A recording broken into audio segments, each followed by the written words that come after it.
देवताओं के गुरु बृहस्पति की वक्री चाल। 29 जुलाई से मीन में गुरु हो जाएंगे वक्री। ज्ञान, सेहत, विवाह, संतान और धन के कारक गुरु आने वाले 120 दिनों में किनका करेंगे भाग्योदय? आने वाले 120 दिनों में किन को करेंगे नुकसान? आने वाले 120 दिनों में किन पर होगी धन वर्षा? आने वाले 120 दिनों में किन पर छाएगी कंगाली? देखिए सिर्फ धर्म ज्ञान पर।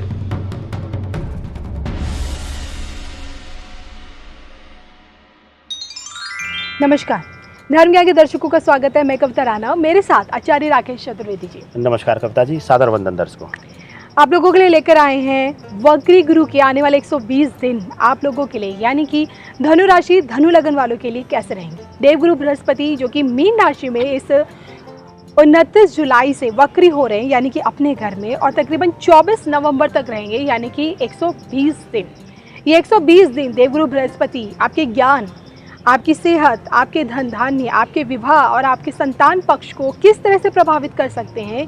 क्या बड़ा बदलाव आपके जीवन में आने वाले 120 दिनों में आ सकता है? कहाँ कुछ देवगुरु बृहस्पति आपको बड़ा लाभ देकर जाएंगे और कहाँ आपको हानि भी पहुंचा सकते हैं। तमाम पहलू पर इस वीडियो में भी हम बात करेंगे, लेकिन आइए सबसे पहले एक नज़र डाल लेते हैं ग्रह दृष्टि पर। बताइए आचार्य जी। देखिए कविता जी, गुरु प्रधान राशि है धनु, और गुरु अपने दूसरे घर में, सबसे प्रिय घर में, मीन राशि में बैठे हुए हैं। मीन राशि जो धनु राशि के लिए, लग्न के लिए देखें तो चतुर्थ भाव आता है। सेकंड हाउस में शनि बैठे हुए हैं वक्री होकर।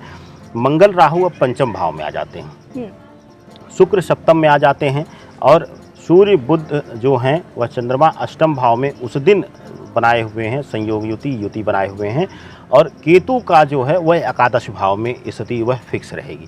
तो धनु राशि वालों के लिए जो यह गोचर है वह विशेष करके गुरु से संबंधित चीज़ों में यह पीड़ा देने वाला या कहीं न कहीं आपको परेशान करने वाला रहेगा। तो गुरु जो है, यह गोचर जो है वक्री अवस्था, यह कुछ चीज़ों में पीड़ादायक हो सकता है आपके लिए।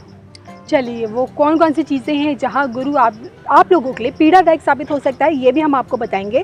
बात सबसे पहले कर लेते हैं ज्ञान को लेकर। बताइए। देखिए कविता जी, गुरु प्रधान राशि है और गुरु स्वग्रही है, तो जाहिर सी बात है इस वक्री अवस्था में आपके अंदर गुरु जो है वह सीखने और कुछ नया करने, यह जुनून दे देगा। मतलब आप अपने जीवन को लेकर, अगर आप उच्च शिक्षा में ब्रेक हुआ है या किसी चीज़ को लेकर आप उत्सुक थे, उसमें कुछ रुकावट आई है या पूरा फोकस आप नहीं कर पा रहे, तो इस वक्री अवस्था में अपने शिक्षण पर, अपने ज्ञान को बढ़ाने पर, अपने शोध को नई दिशा देने पर आप बल दे सकते हैं। इस 4 महीने में आप अपने आप को ज्ञान में एक स्तर पर ले जाने के लिए, एक उच्च स्तर पर ले जाने के लिए कार्यरत रहेंगे, प्रयास करेंगे। तो यह ज्ञान के विषय में यह गोचर शुभ परिणाम धनु राशि या धनु लग्न वालों के लिए दे रहा है कविता जी। चलिए, ज्ञान में तो चलिए आपने बता दिया कि शुभता लेकर आ रहे हैं देवगुरु बृहस्पति आप लोगों के लिए, यानी कि धनु राशि, धनु लगन वालों के लिए।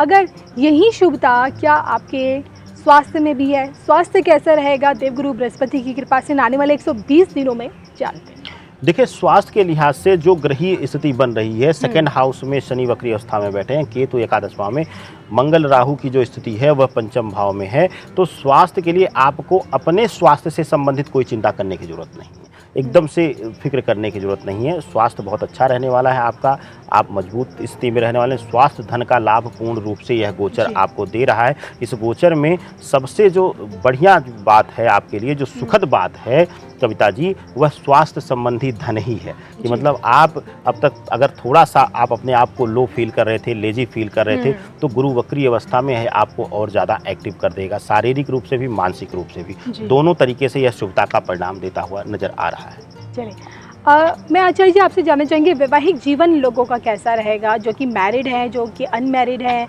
और जो कि अब सोच रहे हैं शादी करने के लिए। तो क्या गुरु इस आने वाले 120 दिन में इनके विवाह योग बनाएंगे, नहीं बनाएंगे? देखिए, गुरु जो है वह सप्तम भाव में बैठा हुआ है। सप्तम भाव इनका जो है वह पत्नी भाव और वैवाहिक जीवन का है, पति पत्नी के भाव का है। तो सप्तम भाव में शुक्र बैठा हुआ है, यह बुध का घर है।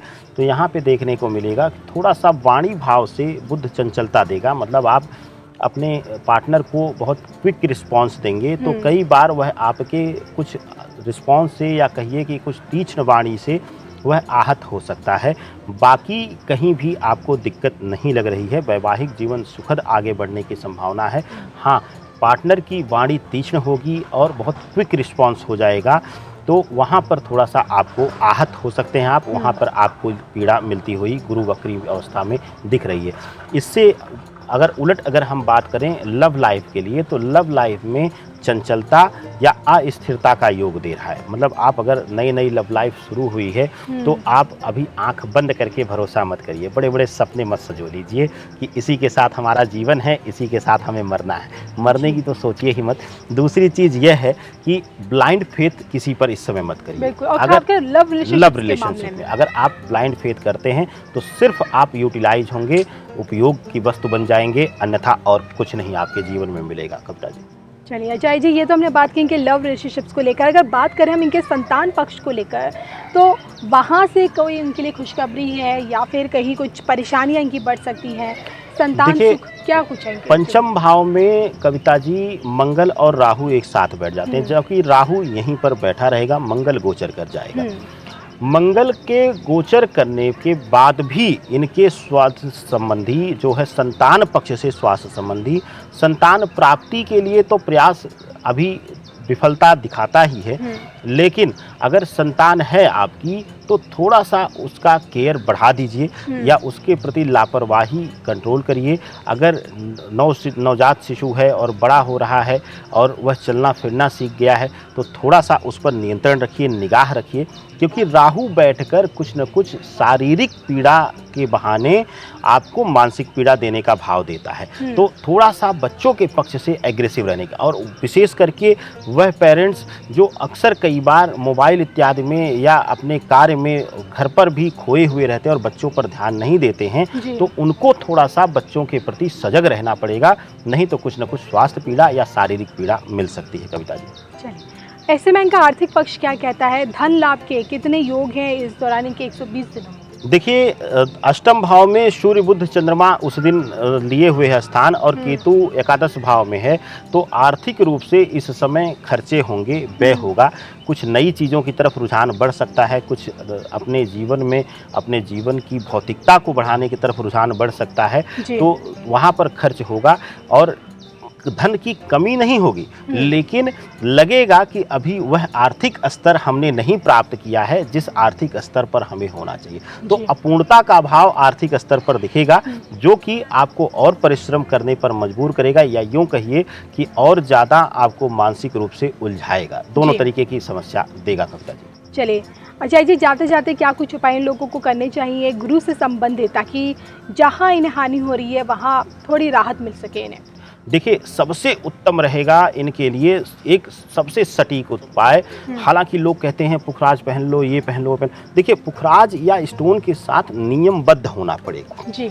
आपको गोचर का ख्याल रखना पड़ेगा। तो सबसे उत्तम है कि यह छोटे से समय के लिए है और 120 दिनों का 119 दिनों का यह गोचर है, तो आपके लिए सबसे उत्तम होगा बृहस्पतिवार के दिन, हर दिन, जैसे कि कविता जी आप जानती हैं, धर्म ज्ञान के मंच से जुड़ी हुई हैं, तो आप बहुत अच्छे तरह इसको जानती हैं, हर दिन एक ग्रह का होरा होता है, होरा समय होता है। तो बृहस्पतिवार के दिन बृहस्पति की होरा में आप केले की पेड़ की जड़ ले लीजिए और उसको पीले कपड़े में उसको लॉकेट नुमा बनाकर किसी चीज़ में सुरक्षित कर लीजिए। अब उसको चांदी में या फिर सोने में किसी में भी डालकर और उस जड़ को आप पहन लीजिए। वह पुखराज के उस उत्तम क्वालिटी पत्थर से ज़्यादा लाभकारी फल देगा जितना आप वही उपाय लाख रुपए में करेंगे। और हाँ, इसके साथ एक नियम है कि यह जो जड़ है वह 60 दिनों में, 90 दिनों में, 41 दिन के बाद कभी भी एक बार आप परिवर्तित कर लीजिए। तो 2 बार आपको इस बीज गोचर के बीच परिवर्तन करना पड़ेगा, लेकिन यह अद्वितीय परिणाम आपको देगा, अद्भुत परिणाम देगा। चलिए, तो ये थे मेरे साथ आचार्य राकेश चतुर्वेदी जी, जिनसे मैंने जाना कि गुरु की 120 दिन वक्री बृहस्पति के आप लोगों के लिए क्या कुछ लेकर आ रहे हैं। इसी के साथ मुझे और आचार्य जी को दीजिए इजाजत। नमस्कार।